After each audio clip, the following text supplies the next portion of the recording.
Bonsoir à toutes et à tous, bienvenue dans votre émission École Guinée sur la télévision nationale, la chaîne mère des médias guinéens.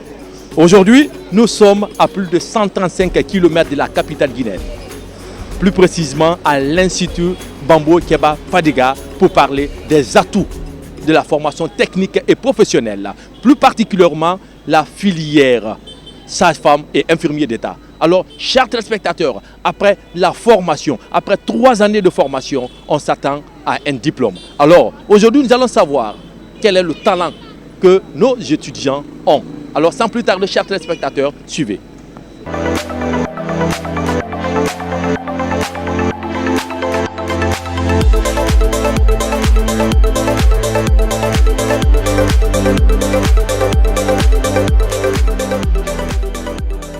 On a une politique de formation et cette politique de formation qui va parallèlement avec la décision du ministre qui a beaucoup impressionné le fondateur de cette institution, qui est quoi? C'est-à-dire les 30% des cours théoriques liés à 70% des cours pratiques. C'est pourquoi le fondateur s'est jugé nécessaire de faire des salles de pratique, près de 10 salles de pratique. Toutes ces salles de pratique sont équipées de tous les organes qu'on peut rencontrer sous un être humain. Parce que on se dit quoi? On se dit que dans notre politique de formation, il faut que vraiment les étudiants, quand on leur dise le nom d'un corps ou d'un organe quelconque, et que ces étudiants-là puissent avoir la capacité de reconnaître, d'identifier, et c'est quoi le nom qu'on nous a dit en classe, c'est quoi? On les montre aussi. Bien, alors on va essayer d'aller vite au sujet. Et qu'est-ce qui est là, monsieur? Quand vous le voyez, ici c'est le poumon. Oui. Ici, ça c'est l'articulation. Oui. Et ici aussi également c'est le poumon qui est là. Ça c'est les yeux. Voici les intestins. Également les poumons qui sont liés comme ça se présente dans l'organisme. Et regardez, quand vous regardez ici, l'appareil génital qui est là. Il y a le cœur qui est là. Il y a encore le cerveau dans son ensemble qui est là. Tout un système qui se présente ici parce qu'en anatomie, par exemple, on va les expliquer tout ça là. Donc, ceux qui vont recopier, ils seront capables de retrouver encore ici. Vous voyez, regardez, ça c'est le rein. Oui. Voilà, et ça c'est le foie qui est de l'autre côté. Parce que si dans les cours, on va les dire le rein ou le foie c'est quoi, quel est son rôle, ils ne seront pas capables d'identifier réellement. C'est pourquoi on les amène dans la salle pour les identifier aussi. C'est quoi le rein, c'est quoi le foie. Donc ça c'est le foie. Et comme vous le constatez ici, ça c'est un membre inférieur. Voilà, et ça c'est encore l'articulation. Et ça c'est l'oreille. Donc ce sont ces organes. Vous voyez aussi le squelette dans son ensemble. Parce qu'en anatomie, surtout en première année, on va les enseigner tous les ensembles, tout ce qui constitue le squelette humain. Vous êtes effectivement dans la salle de compétences ou de pratique pour les infirmiers d'État. Donc pour cela, comme vous avez constaté, après les différents organes et l'anatomie générale du corps humain, donc il y a des urgences maintenant. On appelle les premiers soins de secours. Par exemple, vous avez un patient qui a avalé quelque chose qui est bloqué au niveau de la gorge. Donc, quelles sont les manœuvres qu'il faut faire pour le secourir? Donc, voici notre mannequin qui est là. À travers ce mannequin, vous appliquez les gestes qu'il faut pour le sauver. Et comme vous pouvez le constater, voici le manuel, par exemple, de l'Organisation mondiale de la santé qui a mis en place pour secourir, par exemple, un enfant. Et ensuite, sur l'autre table qui est là, on apprend nos étudiants, nos infirmiers, à comment recevoir un patient. Si vous recevez un patient, quelle est la pédagogie qu'il faut l'aborder et comment prendre les renseignements généraux du patient, comment remplir le registre de l'hôpital. Le registre centralisateur. Exactement. Comment il faut remplir ce registre pour que les renseignements dont on a besoin pour ce patient soient bien enregistrés. Est-ce que vous comprenez? Donc, et c'est sur cette table qu'on apprend nos infirmiers d'État à bien recueillir, à bien remplir ce dossier. Et c'est à travers ce registre que vous allez remplir correctement que vous allez faire le dossier médical du patient. C'est un nouveau-né. Un nouveau-né que vous recevez donc sur la table d'accouchement, comment il faut faire les premiers soins de réanimation. Donc, comment c'est un problème qui fatigue souvent les matrones. Les matrones dans la salle d'accouchement. Et donc, lorsque vous faites la délivrance, par exemple, comment couper le cordon ombilical, comment l'attacher et comment faire la section de cette cordon ombilical. Dans ce cordon ombilical, c'est ici que nous allons montrer à nos infirmiers qui vont aider nos sages-femmes dans la salle d'accouchement à mieux le faire. Et aussi, lorsque vous avez un bébé qui est né, qui a un petit poids, de matière prématurée, comme vous l'avez bien dit. Donc, comment aussi lui prendre en charge? On va apprendre nos infirmiers à comment porter les couches ou bien les pampers au bébé, ou bien comment porter les bonnets, comment pour le réchauffement du bébé. Les infirmières et les sages-femmes constituent le groupe le plus nombreux professionnel des soins de santé. Les étudiantes doivent être capables de dépister les situations de risque médical, psychologique et social au cours de la grossesse, de prévenir, informer, éduquer dans le domaine de l'obstétrique, de la gynécologie et de la pédiatrie. Maintenant, la perfusion. La perfusion, Dans quel cas on peut faire la perfusion? on peut faire la perfusion dans le cas de la déshydratation.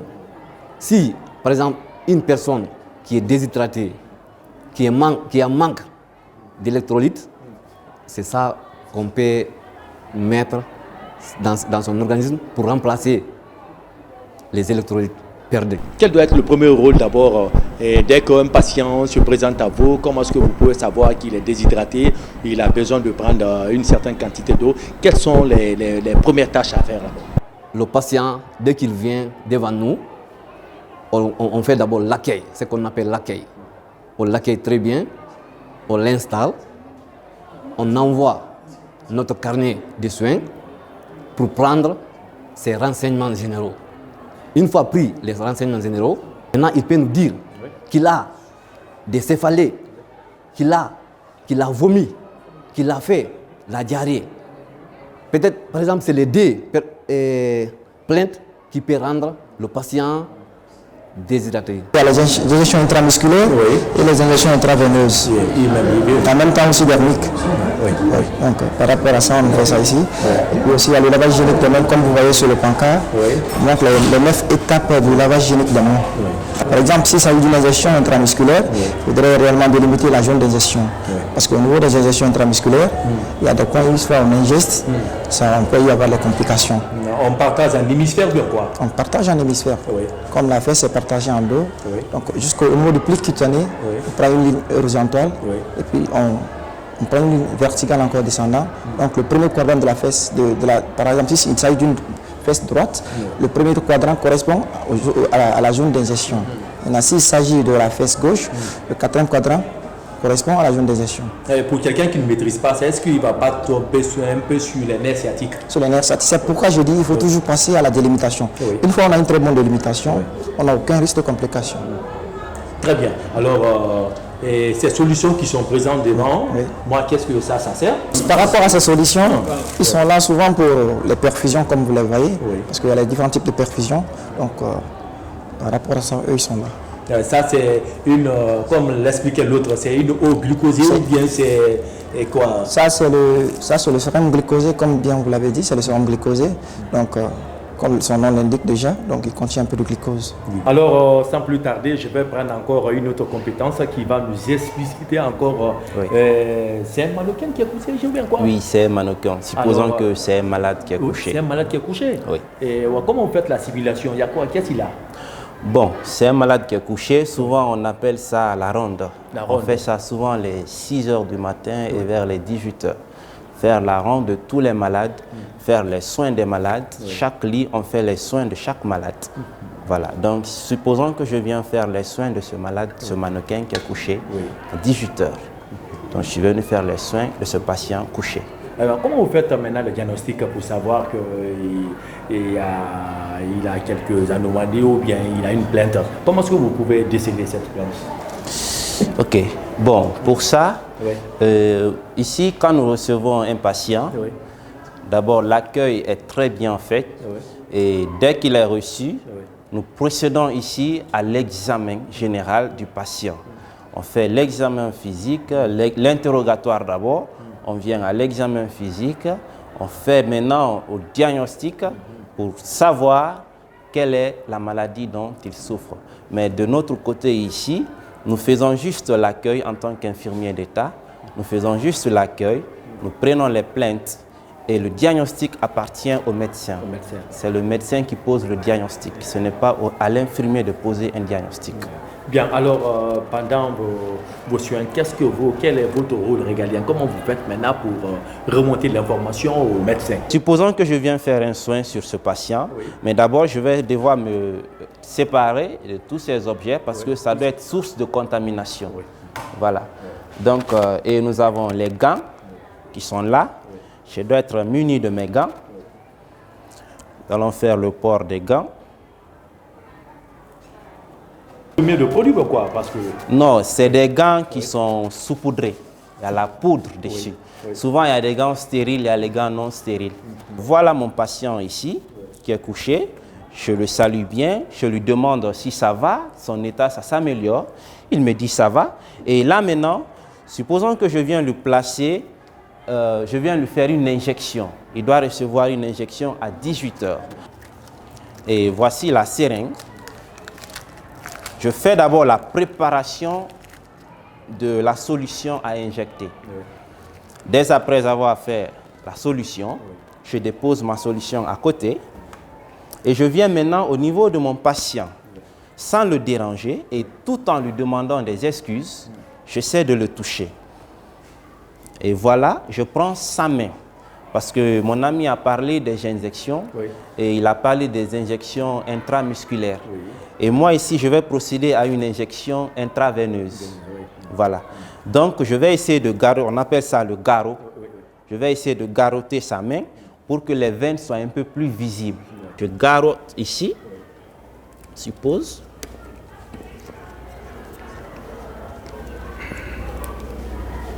Après avoir garroté, je viens maintenant, je désinfecte le site à injecter.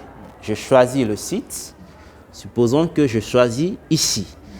Et nous voyons ici une veine. Je choisis ici.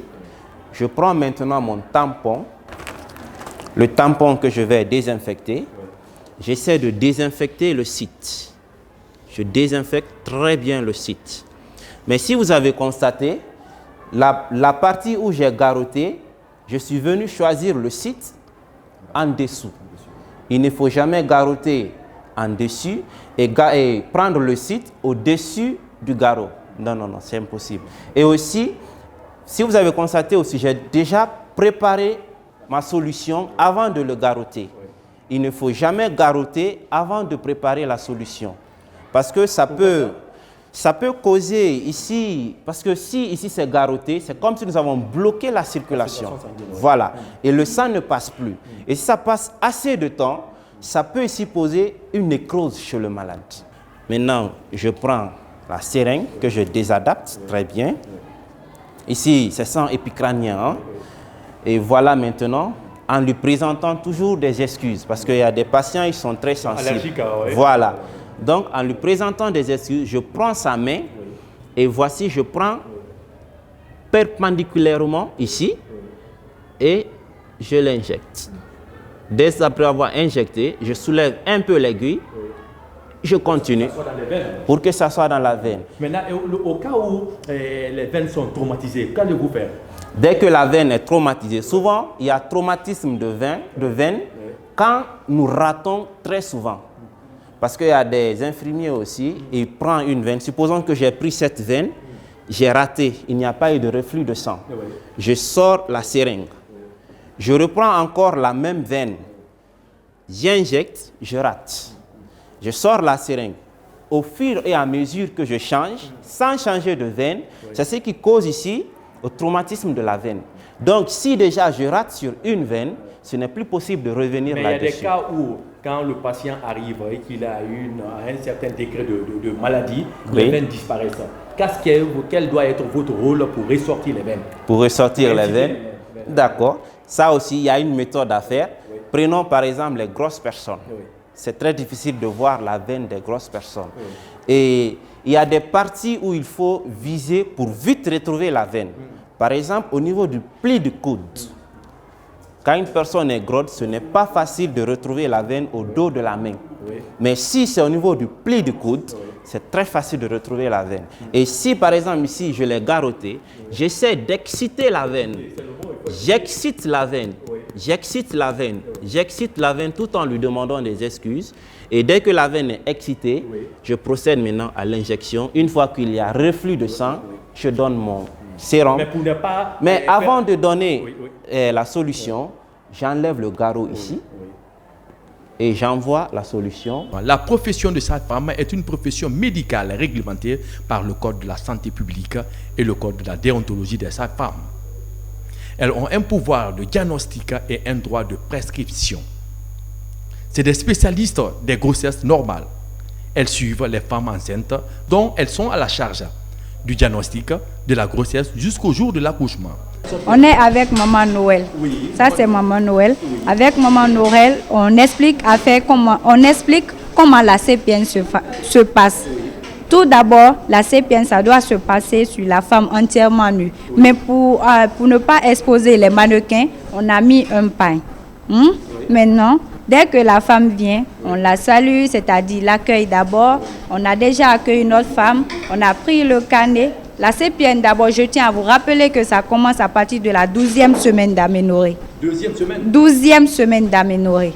C'est-à-dire À partir de 12 semaines d'aménorrhée, c'est-à-dire à compter de la dernière fois que la femme n'a pas vu ses règles. Donc à partir de la date des dernières règles.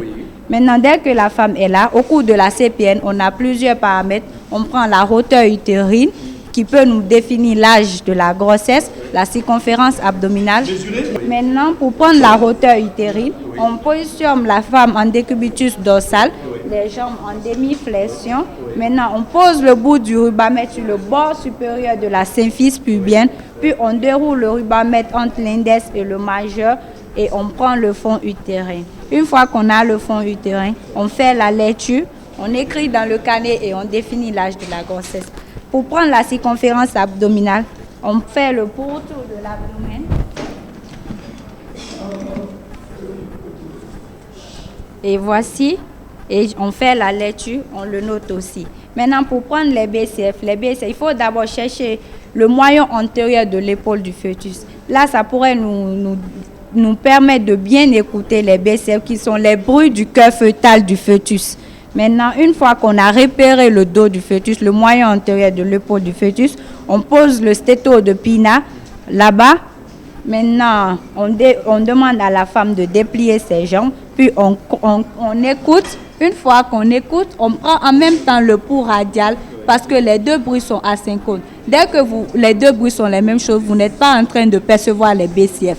Parce qu'au cours des BCF, il y a plusieurs bruits qu'on peut écouter. Donc, les deux bruits doivent être asynchrones. Après ça, on compte pendant 1 minute pour savoir réellement que le bébé est en pleine forme. Après ça, on demande à la femme de se lever, de se réhabiller. On demande ses plaintes, puis on corrige les plaintes.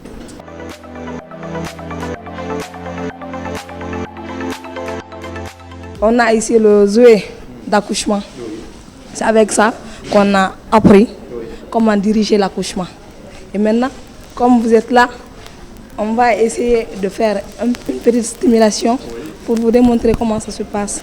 Avec le doigt, on a fait pour savoir que la dame là, elle est à 10 cm de moins. Ça veut dire que la femme, elle peut réellement accoucher. Donc pour ça, on apprête les matériels déjà qui sont là. On a la boîte d'accouchement. Donc maintenant, dès qu'on voit que la tête de l'enfant est engagée, on prend les compresses avec une pince à cœur. On imbibe dans un antiseptique. On commence. Désinfecter? Oui. On commence la désinfection à partir du pubis. Puis on descend tout en suivant les grandes lèvres. Puis en passant par le périnée. Puis on termine par l'anus. On dépose ça. Puis on prend une autre compresse. On imbibe. Puis on revient encore. on nettoie jusqu'au niveau du périnée, on termine par l'anus. Par après, on vient aussi au niveau des petites lèvres. On commence encore, après avoir changé, on nettoie jusqu'au niveau du périnée. On termine aussi, on fait comme ça des deux côtés. Une fois qu'on voit que la tête est engagée, une fois que le périnée est distendu, après avoir déjà porté les gants, on nettoie tout. Maintenant, on cherche à prendre une compresse, on soutient le périnée.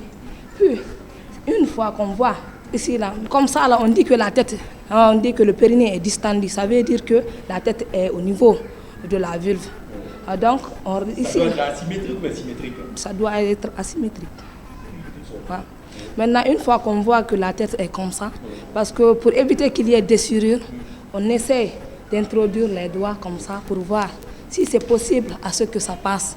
Si on voit que ça passe sans aucun problème, la femme là, elle peut accoucher. Les intestins ne sont pas pour le niveau de la tête ou bien quoi? Non, c'est pour voir tout juste que si, parce que certaines femmes, s'il y a la tête qui est serrée au niveau de la vulve, on envoie les doigts, on voit que c'est serré, on force, elle va se déchirer. Il y aura déchirure du périnée.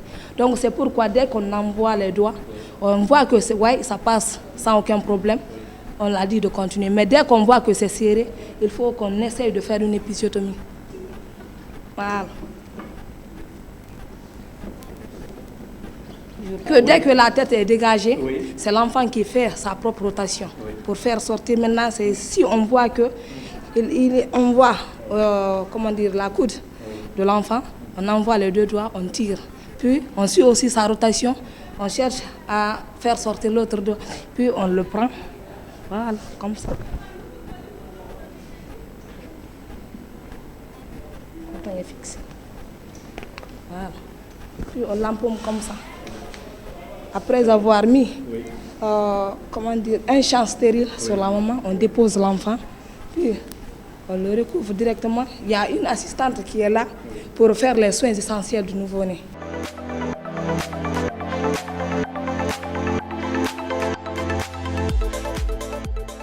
J'ai une dame dont je dois placer le spéculum pour voir le problème.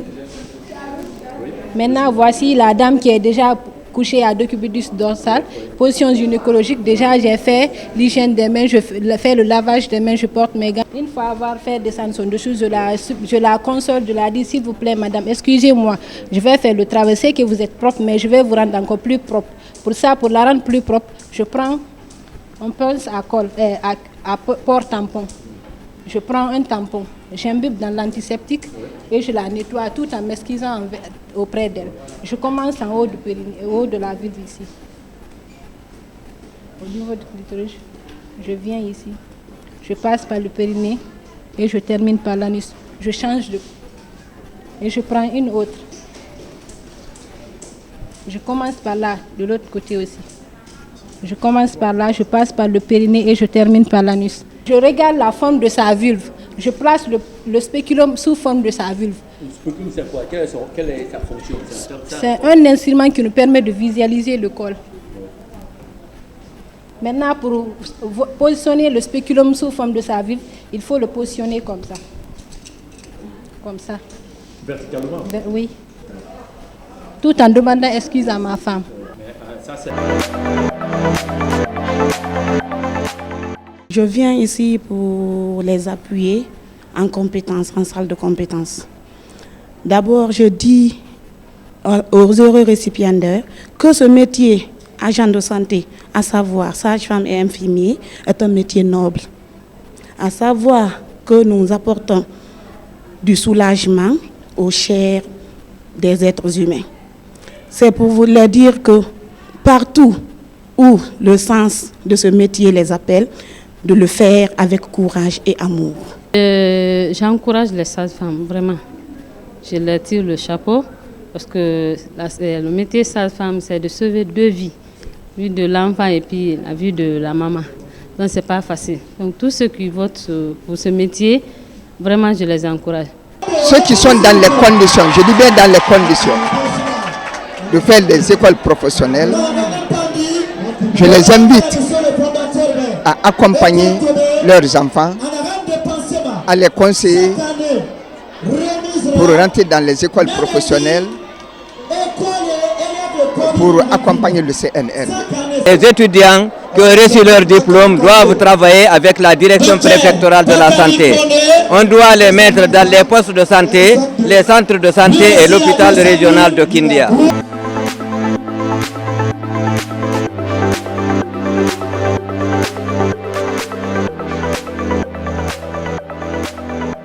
Je remercie d'abord mes parents parce que grâce à eux, je suis diplômée en infirmière d'État. Je remercie beaucoup mes parents, je suis très contente. Aujourd'hui, je suis dans la joie. Je remercie mon fondateur de m'avoir donné l'éducation parce qu'il fait partie. Mes parents, bien sûr, ils ont participé. Mais aujourd'hui, je suis vraiment dans la joie et je les remercie beaucoup. L'importance, j'ai bien servi la nation et ma famille et toute la population. Je suis vraiment ému parce que c'est un travail fourni et puis si on a un rendement bon, pour moi c'est quelque chose de joyeux. Donc je suis sincèrement très ému. Je remercie la fondation qui a beaucoup investi dans notre formation parce qu'avec les salles de pratique, vraiment la pratique a été très simple. Donc je dis encore merci à la fondation Bamboké Bafadiga. L'adéquation entre le métier et l'emploi, d'abord si tu entends l'emploi, si tu n'as pas le métier d'abord, tu ne vas pas chercher l'emploi. C'est quand tu as le métier que tu vas désirer de chercher l'emploi. D'abord c'est le métier qui vient en première position avant de penser à l'emploi. Je vais tendre le crachoir à un parent d'élève qui va nous donner ses satisfactions. Je suis très contente. Il a été 3e de son école. Il a eu des primes parmi ça là. Il a été lauréat. Vraiment, je suis très contente. Je suis satisfaite de l'école encore. Il donne des bons cours. Il soutient des enfants. Il était venu difficilement, mais malgré la soutenance du Fonda, il a pu persévérer, il a pu donner son pouvoir. Il a montré encore qu'il est vraiment actif. Chers téléspectateurs, vous qui suivez l'émission École guinéenne, nous étions avec une parente d'élève qui a donné son mot de satisfaction et pour montrer que la formation professionnelle, c'est le socle du développement du pays. Et sans la formation technique professionnelle, le pays ne pourra pas tout développer de façon exponentielle. Alors, chers téléspectateurs, tout le plaisir a été pour moi de vous servir dans cette émission. Merci, à la prochaine.